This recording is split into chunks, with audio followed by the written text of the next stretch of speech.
Imagine that instead of being born as an infant without full mental capacity and awareness, you came straight from the Father into this life as a full-grown adult, fully conscious from whence you just came. And from where did you just come?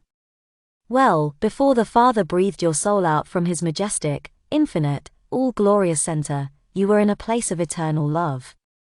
You were surrounded by splendor, glory, holiness, and perfection. It felt so wondrously peaceful, so beyond words.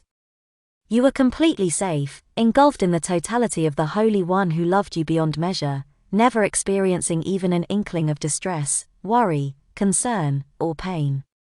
The Glorious One upheld you in the mystery of his ancient grandeur. There was no such thing as failure and defeat, shame or distress. You had no comprehension that such things could even exist. Was there anything beyond blissful rest and security? What was it to labor and toil? What did that even mean? What was it to be agitated or provoked? Or to feel jealous, lonely, rejected or abandoned?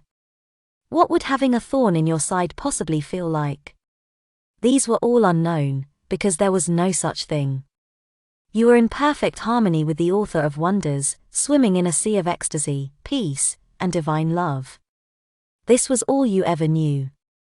But suddenly, without warning or explanation, you were breathed into an earth body as a full-grown adult, completely and instantly aware of the profound, unexplainable shift from eternal bliss into perpetual darkness. You see glimmers of the light of bliss from which you just came. You see shadows of the goodness of glory in the canvas of the earth. But apart from these random impressions of all you ever knew, the energy of the atmosphere is unstable and contentious. It's laden with heaviness. Though you have no idea what it is, you smell the stench of rebellion and discord in the breeze. The odor of wickedness and sin violently assaults your nostrils, and almost knocks you off your feet. You are in complete shock and despair. Where is perfect peace? And where is complete love? Where is the author of the very glory you'd always known? And what on earth are you going to do? After some time, the shock wears off, and because you know what you know, contrary to this horrific illusion, you relentlessly determine to find your way back home. No matter what it takes. You must find it and enter back into that perfect place. And nothing will hinder your pursuit, because you know where you came from is what's real and supreme, far more so than all your eyes presently behold in this broken place. You don't understand why, but you are certain that where you are now just isn't right. You know beyond a shadow of a doubt. This is not your home. And nothing will stop you from searching for your Father.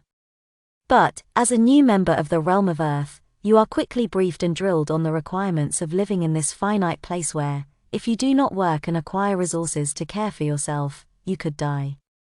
Die? Yes, you could perish without sustenance here. So, you submit to the requirements of earth. You find a job, and you go about the details of earth living. But throughout each day, you've always got something far more pressing on your mind.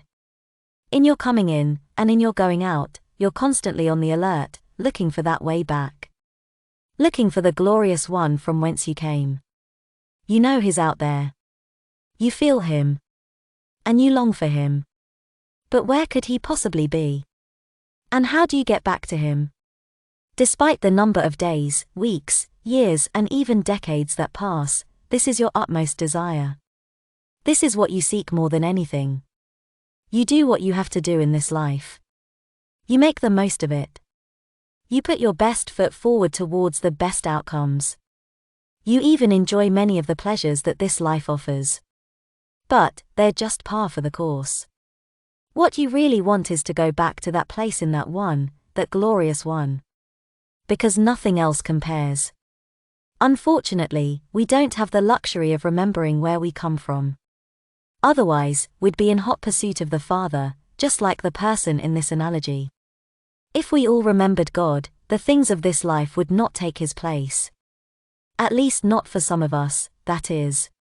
But as it actually happens, when the Creator breathes a soul out from his wondrous self, he sends it into a tiny, virtually mindless, little body, so that there is no shock to its new, very harsh, surroundings. so that the child can gradually acclimate to the disturbing new atmosphere. And so that one day, should the child ever begin wondering about the meaning of life and how all things began, he, or she, will hopefully begin their pursuit to find their way back home to the Creator.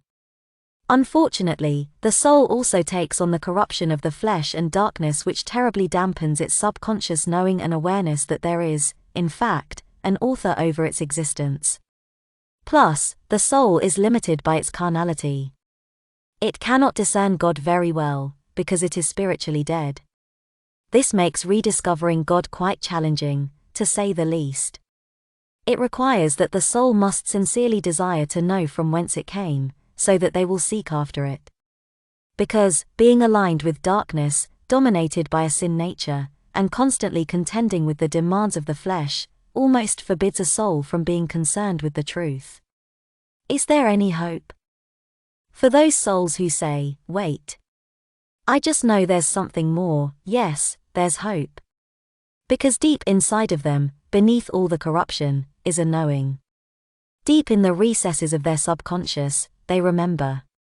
And God, in such honor and tear-filled delight that someone remembers him, despite the distance and the inundation of the false reality, quietly responds to that soul's innermost being, saying, Yes, my dear child, you are right.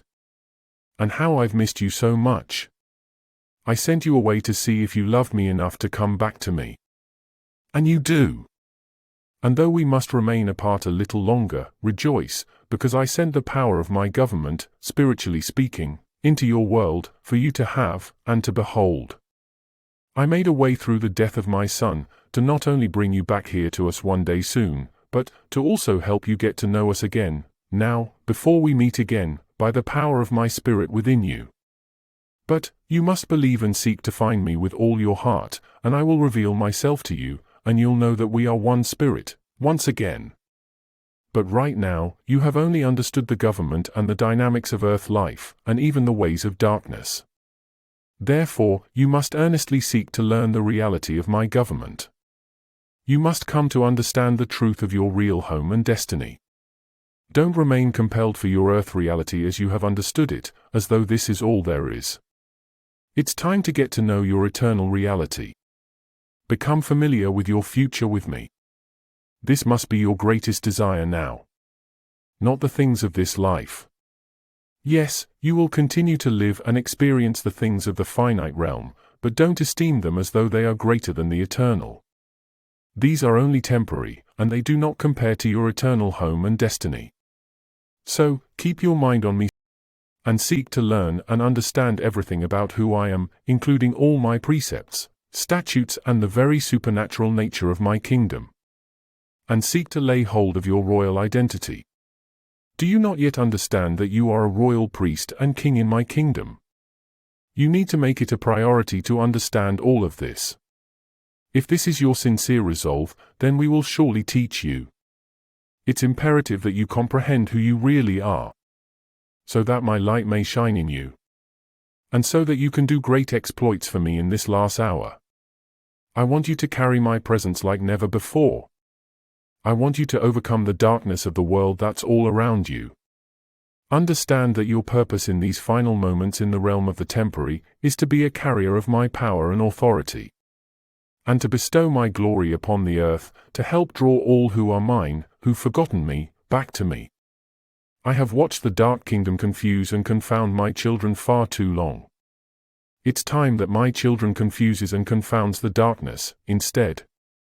I am weary of my people being so downtrodden, and I'm zealous for my children to walk in my authority and overcome the evil, which prematurely strives to rule the world. And because you remembered me, and came searching for me of your own accord, I will lead you powerfully by my Spirit, and in the authority of my Son to teach, to comfort, and to guide my sheep back into perfect peace and safety, with me.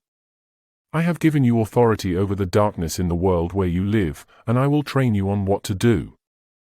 I assure you, we're going to be together again soon. But until we are, I need you to trust in what I've given you, in all that I've put in you. Always remember that it's not you, but my Spirit that does the work, and let Him do it. Remember that I said that my yoke is easy and my burden is light. And know that, despite the profound calamity that's increasing in the earth as never before, I am still with you. So long as you keep your eyes on me, seeking me, and honoring me in all things, you will be safe. And together, we can keep the evil at bay until it's time for you to come home to us, where we'll be together once again, but this time, never to part, forevermore. Behold, I leave you, who love me, with this. I come quickly for those who are spotless. Remain under the shadow of my wing by abiding in my righteousness, and repenting when you falter. Bring all of your ways under the cleansing power of my Son's blood. Be absolutely sure to have no wickedness in your heart, and that Satan has nothing in you. Be certain to be blameless at my Son's coming. I say it again. Be blameless. Amen.